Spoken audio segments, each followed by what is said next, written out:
And I have a special guest with me today. We are unfortunately not in the studio due to Omicron variant. So we're going to give a big shout out to Habana House Cigars on North 183 for giving us the space to do this pre-recorded interview with the homeboy JahleelFaReaL. He's got a birthday show. I've been talking all about it on the radio for the last couple weeks.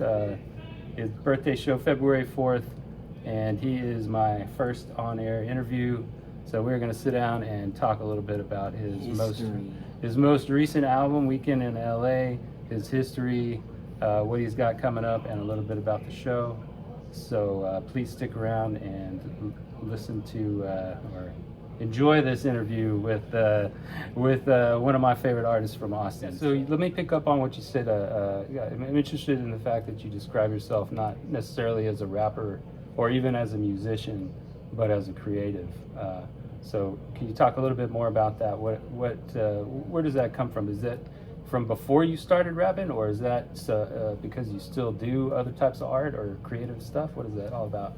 I think that came from before I started rapping, just because before I started producing and everything, I've always had a real love for music. I never knew how to actually make beats, stuff like that. I always knew it existed, just didn't know how to do it. But I always had a love for melodies, things like that. And once I got into college, I originally went for film, trying to do visual effects, motion graphics, things like that. Then I went into producing and things, and that's kind of where it went for me. I kind of lost my train of thought, I'm not gonna lie, because it's cigar here. Shout out Habana House. Yeah. What was the question again? I was just asking you about the other aspects of your creative description, how you called yourself a creative and not necessarily a musician or a rapper. Yeah, just because I don't always make that the criteria of street music. I do have like R&B-ish kind of songs, pop-ish kind of songs, and things like that. I just made a wrestling song for a wrestler last year.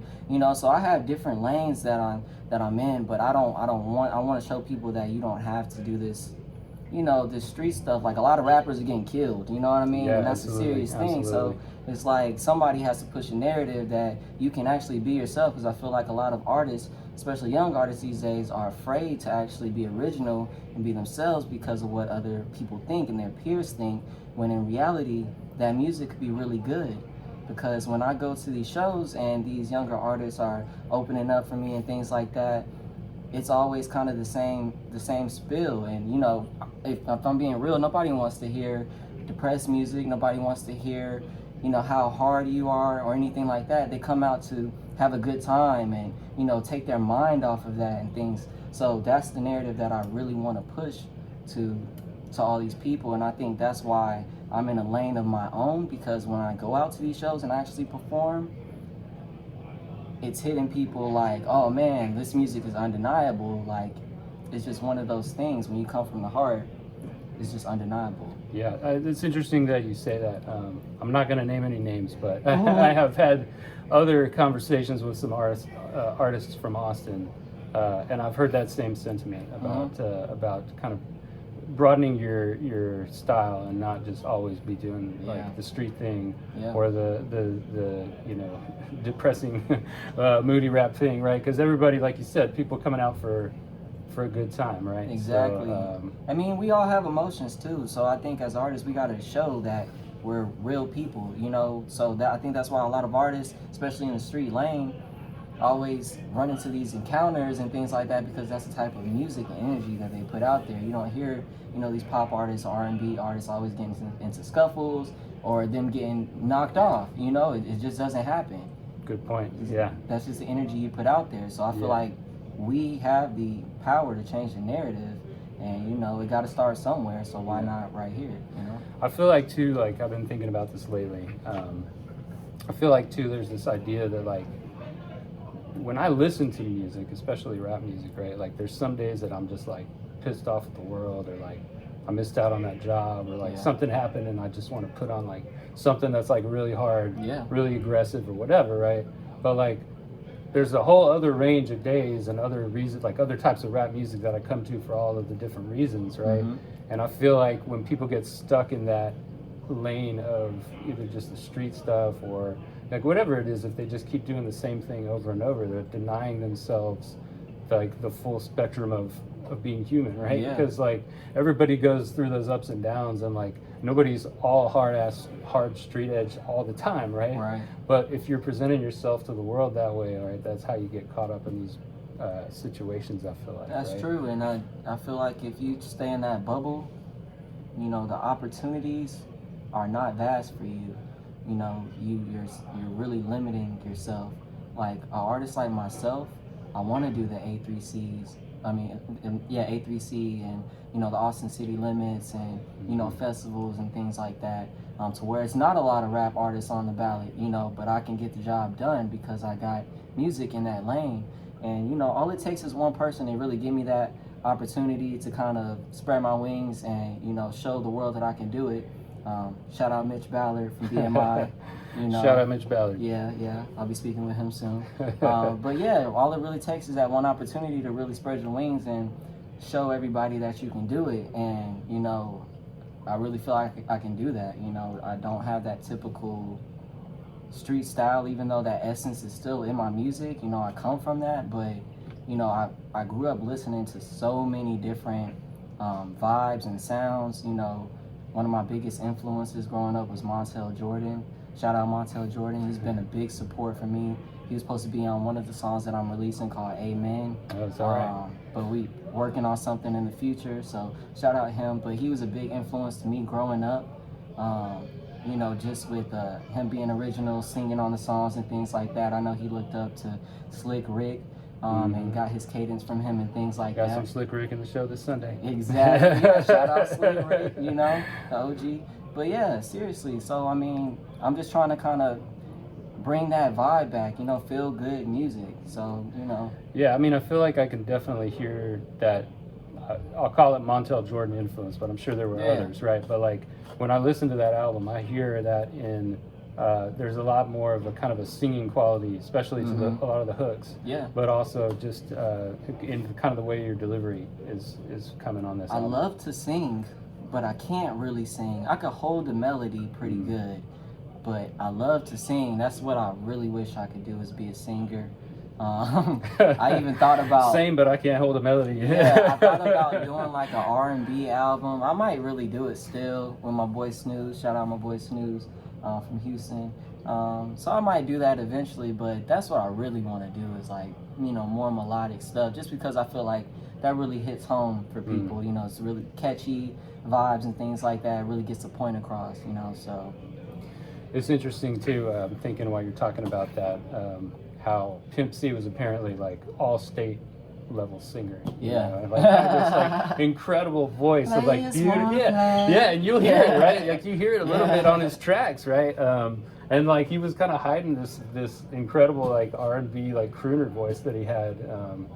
But you kind of wish he would have put it out a little more, so like maybe you know made what? And you saying that, Pimp C is really a staple in the game when it comes to self-production, because, you know, he produced a lot of his own beats. Yes. And, you know, just being original in that sense. Like, you know, everybody knows Pimp C is, you know, hard to the core. Yeah. You know, but at the same time, he was able to show vulnerability and be able to be original and say things that was off the wall that nobody else would normally say. You know, I can't say here, you know, but it's the stuff like that that I really want to embody and bring back. And I know there's lots of Austin artists that are out there that are doing that and, you know, are gonna get recognized for doing it.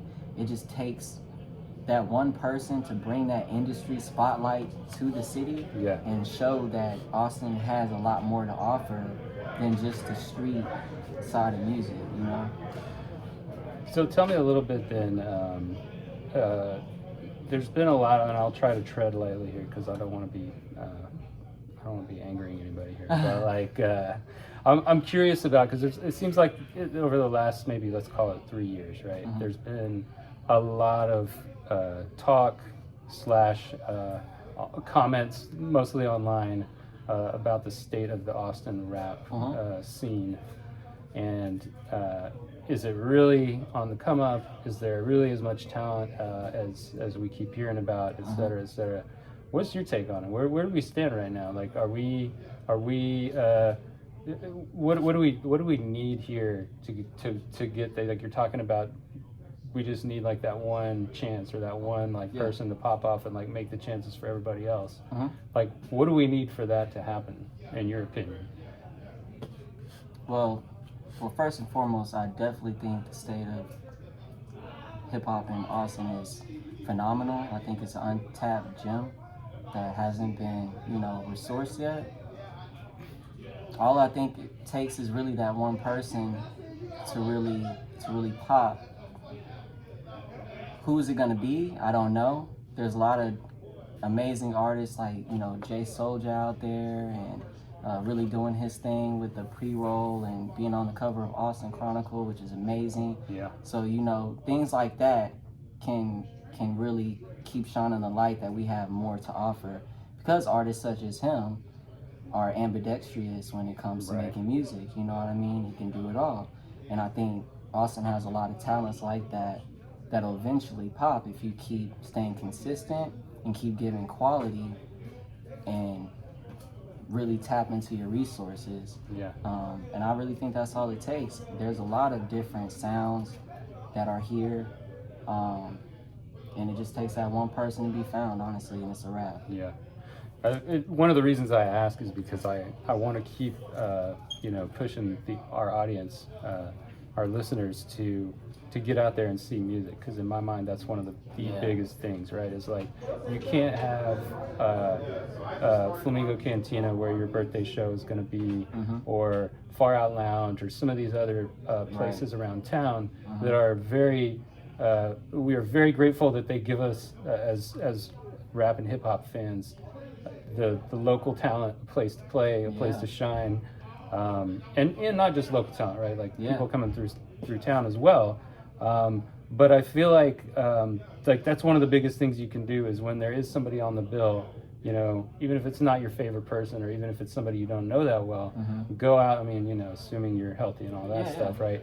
Get out there and show these venues that there's demand for it. That if you put people on the bill, people will come and see the show. They'll buy drinks, they'll hang out, they'll have a good time, and it'll start to snowball a little bit, and people will get that chance, right? Yeah. I think, Hawaiian, it was Hawaiian. I think really with us being as artists, we really got to tap into our fan base a lot more to show these venues that we have a demand, because I think a lot of artists these days can kind of get lazy. Social media is really popular, so they think just because they're popular on social media, people will come out, so they'll kind of do half the work when it comes to promoting.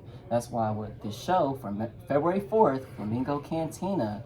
Come out, y'all. Pre-sale tickets on sale. 4th, Flamingo Cantina. I'll be in the streets next week and the week before it, actually handing out flyers and talking to people and doing it the old-fashioned way. Yeah, doing the groundwork before the internet, absolutely, right? Absolutely, because, like in the pre-South by days, like around 2012, 2013, I used to link up with some of the other, artists and gangs around here and actually mob around before the shows and pass out our CDs and flyers and everything, and that did a tremendous effect for me. Not only in the streets, but social media as well. So I think we got to get back to doing stuff like that to show these venues that we have some sort of demand like that. Yeah. And also that you have the hunger. Absolutely. The hunger. Also come up with interesting ideas as well to when you're doing these shows at these venues. Nobody wants to see you just go up there and just do a rap show and just, that's it and get off the stage. They want to see some theatrics. They want to see you have some sort of props and furniture up there on the stage, or, some going back and forth with your DJ and, something like that, so. Yeah, it's entertainment. Exactly. Like I've been doing rehearsals all the way up to here. And I had a peer of mine come in and was like, man, I don't need to do rehearsals, man. And I'm just like, man, I'm asking him, like, is it because you know all the words? Because that's not the point of rehearsals. The point is to know your movements, know what you're gonna say in between the words, know how you're gonna entertain the audience in between those pauses, because that one awkward silence can kind of throw off the whole shindig if you don't know how to get it back. Absolutely, yeah. You know, so really just knowing the whole ins and outs of the song and the skeleton, and luckily I produce my music and I know it in and out, you know, so that helps. that's just what it is. Yeah. That helps, yeah. Sorry guys, we are at Habana House Lounge. We are live. Habana House in is effect. jumping on Friday night. It is jumping. Come through 183 and 183. At 183 and about Andersonville, just past Andersonville. Lake Creek Festival Shopping Center. Lake Creek Festival. Yeah.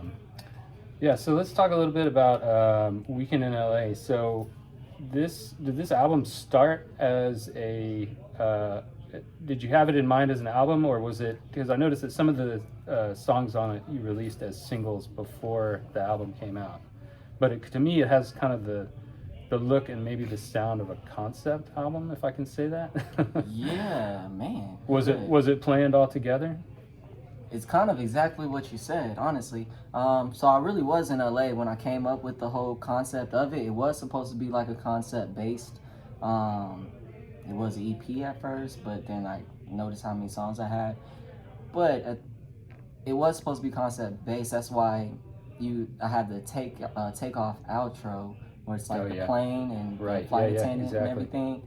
Because it was supposed, and the artwork of me falling out. Yeah. So it's supposed to be me falling out of a plane into LA, basically, is what that concept is. So that's that whole spill. But as far as like how it all got created, it stemmed off of what song? I want to say I made No, I didn't make Mr. Clean first. I made a love song first. That's what it was. I made a love song first. I posted on Instagram. That's when I was talking about I was thinking about making an R&B album, just teasing that. And yeah, because that one definitely has the R&B sound too, right? Yeah, and a lot of people like that song. So I have a really good video planned for that as well. Oh, good. That I'll be dropping this year. But yeah, that was the first song that was made, and then you know, it just kind of stemmed from linking up in the studio with my cousin. Shout out to Blacksmith. He produced a couple tracks for me on there as well. I want to say about half of them. And yeah, we wrapped that thing up in no time. And you know, he helped me on my previous album, Sacrifices. He produced like 80% of that whole thing as well. And that was like just last year in December. So me and him have just been kind of going at it. Yeah, I've been very busy, huh? Yeah, when we get that vibe, or like whenever a beat's going or he gets one going and I just come up with something right there, it's like, you just gotta go. So that's how it is with us. So if you, in that case then, are you making stuff up as you go, or do you have a bunch of lyrics already written down when you come into the studio? No, I tried to do something like that before, and it has helped me out before, but for the most part, you know, as I'm making the beat and everything like that, you know, the song is kind of already kind of coming to me as is. I don't really have anything premeditated. You know, I kind of just go off mood or emotion, maybe how I'm feeling, what I'm dealing with. A lot of my music, you know, if you listen going back maybe 2018, 2017, or even further back with some of the songs, a lot of them is like personal stuff, like, you know, portrayal of friends and trust and things like that. But it's not really depressing. It's more of like how to get over it and how to stun on them and you know, things like that. So yeah. I'm thinking of Cold Streets, right, which is like very much about being wronged by the people close to you, but is not it is an upbeat song, right? It's not like a revenge song or anything like that, right? Exactly. And that's the whole point of that song. Man, I'm so glad you picked that up. You really analyzed that. I'm really good, for real. Kudos to you. But really, that song, yes, exactly that. Like, I do think about how I'm gonna perform the song when I'm making it. So, you know, as far as how I'm making the beat and everything, I have to make sure that it hits in a certain way, you know, to where I'm rapping over it, people are gonna feel it. So with Cold Streets, you know, it's still that same kind of emotion, you know, betrayal, things like that. But like I said before, nobody wants to hear that, you know, so you got to really deliver it in kind of a more up-tempo way. Sure. You know, and I think with Cold Streets, I can get people put your hands up, streets so cold. Yeah. You know, so it's a real easy song to vibe out to. And I think with most of my songs, they're all vibe songs. I really think you can ride 2 hours anywhere and listen to my whole catalog and really vibe to the whole thing, honestly. Yeah. So Agreed. yeah. I want to circle back to something you just said about as you are working on the beat or the song, you already kind of know where you're going lyrically. Mm-hmm. So I had saw that you mentioned in a previous interview that you do most of your own production, right? Yeah. So is that the advantage of being your own producer? Is that you already kind of halfway know where you're going? Yeah. You don't have to piece it together. You know. Yeah. You've already got the roadmap there. Honestly, yeah, 100%. Because for the most part, I may not finish the song right when I make the beat. I might have a hook or something. Maybe not even words. I might have a melody. I always have a melody of like how I want it to go. I just don't have the words to it yet. So the advantage is that I can spend like a couple days and I can have the beat kind of playing in my head throughout the day and kind of be coming up with something. Yeah, just working on it. Yeah, throughout the day. So when I do get back to my computer, I may not have it all together, but I got an idea of what I want to say because I've been thinking about it so much. And usually those are my favorite songs because it's not really hard to really come up with anything. Those are the ones that I can record to on the spot, like right there. I used to just literally sit at my computer, make the beat, and then I'm like punching in what I'm saying. So I'll think of like an eight bars, say the 8 bars, then I'll think of maybe like 8 more or 12 for a verse or something, and kind of lay that down and like punching in as I go. Wow. And then that way I have an idea, a rough draft per se of the song, so I can go back and polish it up. So I'll write it then, and I might change a couple words to kind of fit with breathing and stuff like that. And then pretty much it's like a wrap from there, honestly. So just like really any writer, right? Like you get that rough draft down and then you start playing with it, changing little things here and there, and that's cool. So where does the California connection come from, or the LA connection, I guess? What made that be the subject of your concept album? Cause I'm out there a lot. I have family out there. Shout out to my family that live out in Inglewood and South Central. My cousin Erica, my aunt T, you know, my cousin Talk. Don't want to forget everybody. But yeah, just because I have family there, I'm not from there, but I have blood there, you know, so I'm out there frequently. And, you know, I got love for LA. I don't love LA. I think Austin is better. It looks better. You're gonna start a fight, huh? Yeah. I mean, they're all coming here anyway, so I think they agree, right? You got a point on that, though. They're all coming here. Even when I have my show at Payday LA recently, shout out Payday LA, shout out to Prez, great guy. You know, I even mentioned that in the middle of my set, like, you know, I'm from Austin. All you guys are moving here. You know, they all went nuts. Like, oh my God. You know what I mean? So I already know they think Austin is better already off top. So, you know, it is what it is. Yeah. Well, it's just interesting to think about. I mean, so much of kind of like the popular rap and hip hop culture you get from LA, just by either New York or LA, or maybe you could say Atlanta too. Yeah. So I guess I was just wondering, like, did you like, were they turning you on to like local guys or local artists that you wouldn't have heard like on the radio or seen like on my family? Yeah, exactly. Like, were they? Because like I'm thinking about how like when I was growing up as a teenager, like UGK was like known, but like somebody had to like turn you on to them. Yeah. Like some guy in your art class or something that you could like lived on the wrong side of town or whatever would be like, hey man, check out this tape, you know, and then like, because you weren't seeing them on MTV, BET, whatever, right? Or for the most part. You know, I would hear about them through like the Source Awards and stuff like that. But I was too young to really watch the Source Awards. I was maybe like 11. I literally just watched a whole bunch of the Source Awards. Oh, really? Like literally last week. Wow. It's funny I said that. But yeah, for the most part, my family from the West Side, I really didn't meet them until my high school years. Oh, I see. So about a little over 12 years ago. So with music, it's really not something they're too familiar with me doing.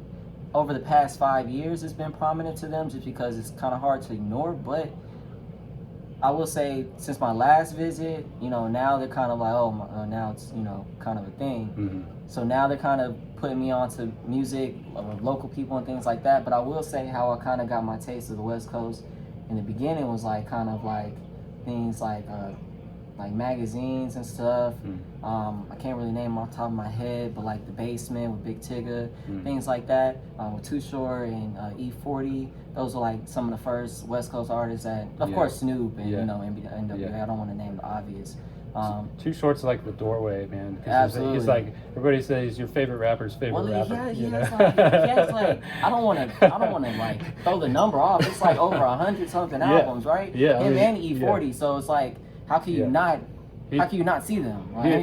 He's prolific, and every rapper wants to do a feature with him. Like every single rapper. I would say recently though, my boy Siobhan, a couple years ago, he's the one who put me on to like Larry June and artists like that. So I kind of been getting more in tap to the Bay Area music and things like that lately. I mean, I'm still not all the way hip to the West Coast. I love YG and things like that, but I don't know like the independent artists and things. I follow a few, but I don't know like a whole bulk of them. It'd be tough. I'm sure there's a lot in LA. Yeah, but I will say, as far as Texas though, my buddy's older brother is the one who kind of put us on to like UGK, Zero, Trade the Truth. Okay, so the same thing though, right? Like somebody had to be like, hey, you got to listen to this. Well, we was forced into that, because like we was out in the neighborhood and everything, just want to follow the older guys, and we're in the car doing what they're doing, and that's the music that they're listening to, so I see the CDs and all of that, and I go and listen myself, and I feel like I can relate somehow, so I just kind of grew up with that, and that's kind of how that happened. So cool. Let me ask you also, so while we're on the subject of, UGK, not from Houston, but represented Houston pretty regularly, let's talk about Astro Key real quick. Oh, yeah. Boy, yeah. Yeah, because anybody that listens to the show knows, anybody that listens to my segments on the show knows that he is definitely one of my favorite local guys. Yeah, he's one of mine, yeah. So tell me a little more about how y'all got hooked up and how he ended up on the song is Reason. Well, I met him through medicinal purposes first. Gotcha. And then I want to say, well, we have like a lot of close friends. Okay. So we never really formally met other than that until like being out and about. I want to say maybe like one of the shows or something like that, and just kind of chopped it up to more extent and just really meshed from there. And then I ended up sending him that song, and he told me as soon as he heard it, it was a wrap. He just went and sent that joint back probably like a week later, and we shot the video for Reason probably like 2 weeks later after that. So yeah, me and Key is real cool. I love his music. It's a vibe, you know what I mean? It's not the same thing. He's really talking about something, and that's what I really like. I said this on my my top tens. We did a top tens episode the first week of January, and I had his song was in there, and one of the things I said about his music that I like is it's got just the right amount of menace. Yeah. Like he's not coming at like so aggressive, but he definitely kind of gives you the sense of like Astro Key, put food for thought in, food for your belly. it's just like just the right amount of like kind of like menace and danger to his music. Yeah. But he's still saying something, right? And it's not just like totally over the top aggressive. Exactly. Really good stuff. And that's why he's a perfect go-to person if you need a feature or something like that. He could definitely match the vibe. So shout out my boy Key. And Astro Key is definitely going to be at the birthday party show. Absolutely. February 4th. Yes. Flamingo Cantina. A lot of amazing artists will be there. Let's get into that. Yes, let's get into that. February 4th, Flamingo Cantina will be an experience. You might forget it, but it'll be an experience that you haven't. If you forget it, it'll be because you had too much fun. You know what I mean? It's going to be an experience that you haven't really felt in the city before. A lot of people are doing amazing things out here, but I'm trying to do something a little different. I'm trying to give everybody the red carpet special. All of these artists that are on the bill, you know, really have something to say. They really have quality music. They really have showmanship. That's why I asked all of them to be a part of this. You know, let me jump in on that point and ask you to name them, because if I do it, I'm gonna definitely mispronounce somebody's name. Okay. So this is me without looking at the list. Astro Key, my boy Ote Don Juan, Al B, J Fleet, Infrared. I gotta say them as a whole. Infrared. My boy Ajnadal, aka Foolish. My boy Fino. My cousin, it's going to be his first show. He goes by No Cape Dave. My boy Stephen Q. And I want to say that is it. And if I forgot somebody, I'll give you extra time or something. Call me out on it. You know, it's my fault. I put you on the spot there, but that was pretty good. Yeah, that was pretty good off the top. I think that's everybody though. Yeah, that's everybody. Yeah, but it's really gonna be great. Like seriously, I want everybody to come out really fly. You know, it's not gonna be a show where I'm really trying to have you jumping up and down the whole time. Like I said, I really want you to vibe.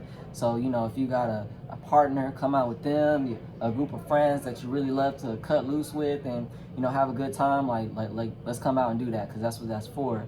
You know, the main goal of this is not to sell out the building, or, you know, if I do have 100 or 200 people there, that's phenomenal. I don't expect that. You know, tickets are going.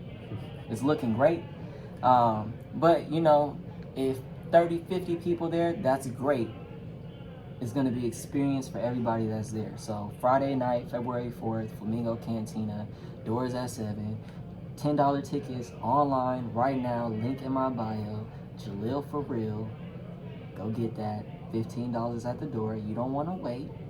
There will be limited and exclusive merch at the show. I'm also linking up with a personal chef to do a limited edition, or limited wing. So I like chicken wings. So we're doing that. So we're gonna feed you there while you're drinking. Come on, man. You know, I mean, like, you got no excuse not to go. It's no excuse. So I mean, you know, I'm throwing out money with my face on it. I wasn't gonna tell y'all that, but I am. You know, like, come on.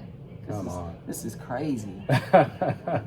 Money with your face on it, man. I don't know how anybody can say no to that, man. Come on. You can take it. You can go spend it with your people. You know, my face card is worth a lot out here. Visit the Flamingo Cantina website in the calendar section, and you can get tickets through there.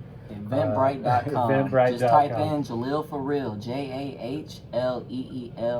JahleelFaReal, or just type in Flamingo Cantina and go through the list of events, and you'll find it. Birthday bash, if you can't spell my name. Let's so we covered a little bit of weekend in LA, and we talked a little bit about your beginnings and kind of your process, your creative process. So what's coming next? What's Jahleel got planned for the future, for after the birthday show? Man, a whole lot, but I want to kind of become sort of like a rarity. I want to be limited. So with the moves that I plan to make, I'm going to be a little bit more precise with them. Of course, I'll still be doing shows. I do have plans for South by.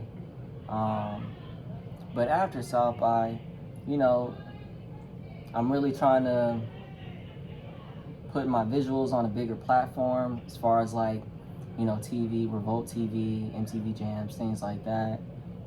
You know, work with bigger blogging sites and things like that, and just do more independent things like this, is throwing my shows and more ownership of doing stuff like this. So, you know, I'm working with my buddy Kid Cali, owner of Gym Cut Studios out in McAllen. He's trying to bring me out there to do a show out there, probably sometime in the summertime. So we're kind of testing the waters with that. So I'm just trying to do more stuff on my own to show not only, you know, the industry that, you know, I can do this on my own, but also my peers that, you know, we don't have to wait on anybody to, you know, make that move. You know, you don't have to have a big fan base or a lot of people to go out there and, you know, to hold your own. You know, people like Jack Harlow, you know, did those little circuits and maybe had only 50 people in the club and then came back around, and, you know, those people told their friends and now they have 300 people in the club. And you keep doing that, you got a loyal fan base and you can't fall off. Him, Russ, I really relate to Russ just because he produces his own music, a lot of ownership, and that kind of fan base kind of structure that he works. So, yeah. So looking to stay independent then, it sounds like. Or depends. Well, Depends. so, right, if I stay on the path to like currency level, yes. Because, you know, he can kind of drop at will. His fans are going to go listen to it. He can do his annual shows at the House of Blues out in New Orleans, you know, and it's going to be sold out. And he'll be fine with that, you know, comfortable. And he still gets the respect in the industry. That's the kind of level that I'm aiming for. I don't really want to be the most famous artist in the world. You know, if it happens, that's cool. But I just want to be comfortable, you know, doing what I love to do. So that's kind of the path I'm trying to follow. Yeah, that makes a lot of sense. I mean, that's definitely, I guess these days with everybody quitting their jobs, Yeah. it seems like that's what people are looking for, is to just do whatever is making them happy. But I mean, like, if a label does come through, I mean, I've had some teas, but nothing has been real, and, you know, I know what's what. You know, I'm not gonna jump over dollar signs. You know, it has to make sense. Because I do a lot on my own, so I can't sell that away to somebody foolishly. You know, so if somebody comes with the right, you know, agreement and has the best interest for both of us, you know, then I'm all for it. Because I do think, you know, you might have to sacrifice a little bit just to get that public recognition, and then break the deal and do independent, you know, and ride off that fan base that you got. Build up the foundation Exactly. first. And then... So that kind of is the path that I'm feeling right now. But, you know, if all keeps going well with the independent route, I keep making the connections that I'm making, I don't see why I would need to go to a label. But if they come with the money and the right agreement, I'm with it. Cool, but you got it sounds like you got a lot of stuff planned for the future regardless. Yeah, a lot of traveling. I'll go to New York, meet my buddy Roman, a new Roman Empire. He's my engineer. Was my engineer out of Fifth Street Studios until he moved. But I'll be linking up with him in New York City to kind of work with new music and things like that. I mean, so it's a working trip, not absolutely, a vacation. yeah. Okay. Well, a little bit of both. I try to do a little bit of both, but mainly working though. But for the most part, yeah, this year will be a lot of traveling to like meet with blogs, do more interviews, show my face, like really build that core fan base. So with the videos, they'll be kind of limited, but you know, they'll definitely be quality, and they'll definitely be put on platforms to where the world can view it and appreciate it. So that's kind of my aim. That and more like major feature. Well, I don't have any, but major features is what I'm aiming for. You know, speaking on the Montel Jordan situation and everything. So, you know, I'm really trying to aim for that. Cool. Anything else you want to cover, man? I think that probably covers just about all my stuff. I think this was phenomenal. I think, you know, the people that come out to Flamingo Cantina February 4th on Friday. 7 p.m. Yes, if you buy your tickets right now, they are $10. You're going to love it. Got great artists out there, I'm telling you. But yeah, I think this was phenomenal. I think people are going to love it. And yeah, I'm really excited for it. I've been working my butt off, so I'm happy to step on that stage and show people what I got. Yeah, man, me too. Like I mentioned, it's my first co-sponsored show. Yes, so. History in the making right here, y'all. History has been made. You got to come out and support it. And this is the first radio interview in Habana House Lounge. That's right. Yeah, we got to give one more shout out to Habana House Lounge. Big Soldier. For letting us. The Big Soldier. For letting us have our interview here. They are on Lake Creek Parkway and 183. So big thanks to Habana House for that. And I guess we're going to go ahead and wrap things up here with one last thing before we go, though. One last thing before we go. Shout out to you. I gratefully appreciate you for doing this, for being a platform for a lot of us local artists like this. It means the world. You know, My mom got to listen to me on the radio. You know, thank you for everything, and you know, I'm appreciative. So Yeah, just I wanna say mean, I'm grateful. just like you said, man, there's a lot of talent in this city that just needs the opportunity or needs the airplay just to you know, to be heard, man. There's Yeah. just so much talent here. So yeah, it's definitely our pleasure to put as much local rap and hip hop as we can on the air, right here on 91.7 KOOP Hip Hop Array every Sunday 2 to 3:30. This has been Ryan and JahleelFaReaL signing off. For real.